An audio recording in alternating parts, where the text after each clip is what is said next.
Hello friends, today we are going to talk about a nice fragrant flowering plant which is a variety of jasmine called downy jasmine, also known as kunda or kakada. So let me welcome you to my channel before we move forward. I welcome you to Gardening for All, and if you have not subscribed, request you to kindly go ahead and subscribe my channel. So this is the plant which I have purchased a few days back from nursery. As you can see, it's completely root bowled. It was an 8-inch pot, and today what I'm going to do is that I'm going to transplant it into a bigger pot, and I'm going to show you the result as well as whole process. So kindly do not skip the video and watch till last so that you get all the correct information and basically my experience. So what I have did is I have trimmed some of the branches just to ensure that it don't become too creepy, and because this also comes in a form of a creeper, and if you're going to grow in a pot, it's always good to appear it as a bushy so that more branches you can see more flowers. So here in the pot as well, always the drainage is very important. So the drainage hole need to be well protected, and should have enough stones to ensure that excess water is drained out. The soil combination, always we should keep 50% of garden soil, 25% of vermicompost and 25% of coco peat, because that combination is going to give you a well drained soil combination, and in the pot that's a must. On top of that, like here what I have did, I have added 2 spoon of neem cake uh, powder, just to ensure that any kind of insects or fungal does not form there, because the coco peat is good, but again chances with vermicompost or cow dung compost, some fungal and things can grow up. So it is always good that if you add a 2 spoon of neem cake powder, that will be helpful. So whatever and here this is what is 2 spoon of giant granules, the black one which you can see, and then the 2 spoon of micronutrients and 2 spoon of rock salt, rock phosphate is what I have added here as a combination. So that's basically gives organic environment for the plant to get settled down, and will be help. So when I'm going to show you the result, that time you'll realize that why I have added this and what is the benefit of it. So when this soil combination we did, we just have to ensure that we mix all this micronutrients and whatever supplements we have added currently, and because the homogeneous mixture is it will be good rather than keeping everything together. And now we can add little bit of extra compost or counter compost, whatever, because it's a flowering plant, so it is always good that enough quantity of compost are there.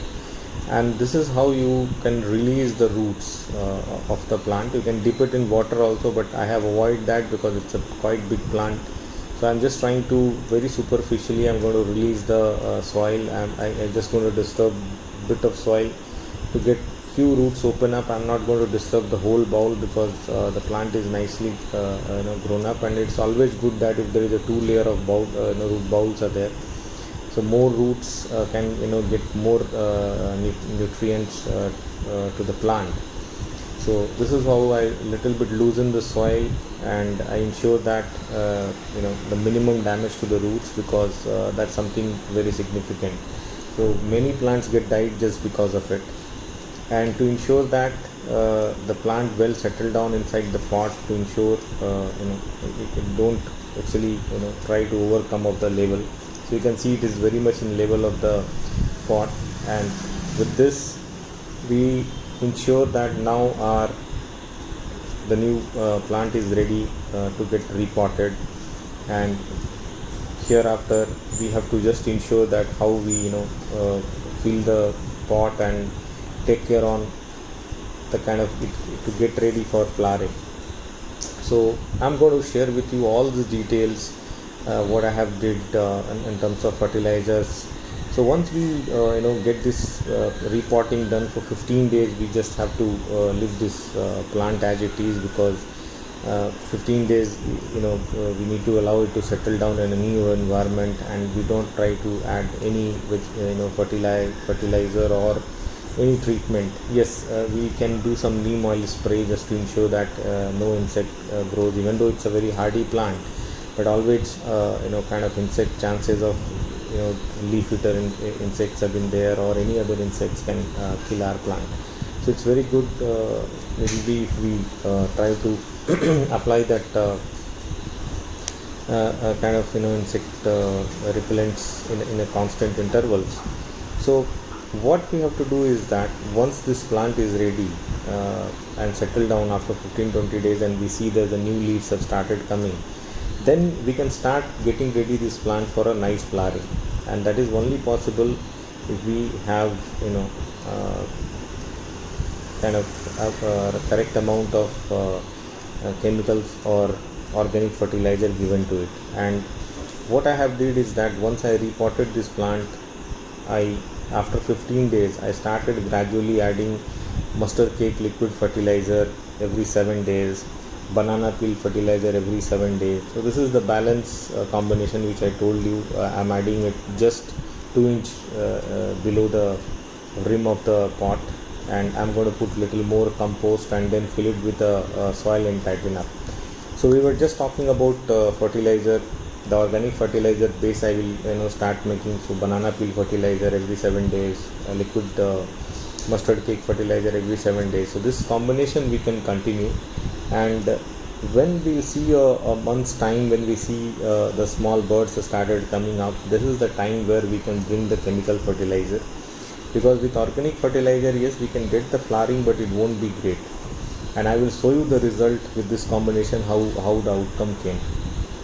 And in chemical fertilizer, what we can do is like a 10 inch of pot, 3/4 of spoon of potash we can do, and or that will be every 15 days, or DAP every 15 days. So with these two combination we can do simultaneously. The organic fertilizer also we can continue, because organic fertilizer will ensure that there is a momentum continuing with your plant, and chemical fertilizer pushes that momentum. So after repotting, it is very important that we use any fungicide in a water and pour it, because we have used some compost, cow dung compost, all this thing. So it's good that if we add it, the chances of fungal infections are not there. Again, trimming and removing the spent flower buds is very important, because that saves the energy for your plant to apply in the growth and get the vegetation done very well. So with this all care, a basic care, you can really make your plant to grow well. With this plant, again, the two very important thing is that do not water too much. When the soil is dry, water it then only, and try to get at least 4 to 5 hours of sunlight. So if these two part has been taken care, I have already told you about insect attack and what we need to do for caring it, and the fertilizer need of this plant. So if this combination we continue, I am sure your plant will give a very good result, and this is what I have experienced. I do all this thing in a balcony. I don't have a big terrace or anything where I can get a lot of sunlight, but with the given a limited resource or a scenario, the outcome seems to be very good for me, and I hope you will also like that. So try these things. It is very nice, fragrant, and especially in the evening time when you sit, the nice aroma comes to your balcony, which you will really love it, and something you will love to have in your balcony garden. So I hope all the information has been given to you, and now after 45 days, a result which has come from me, I'm going to share with you, because that result only can show you that what was the great outcome of this thing.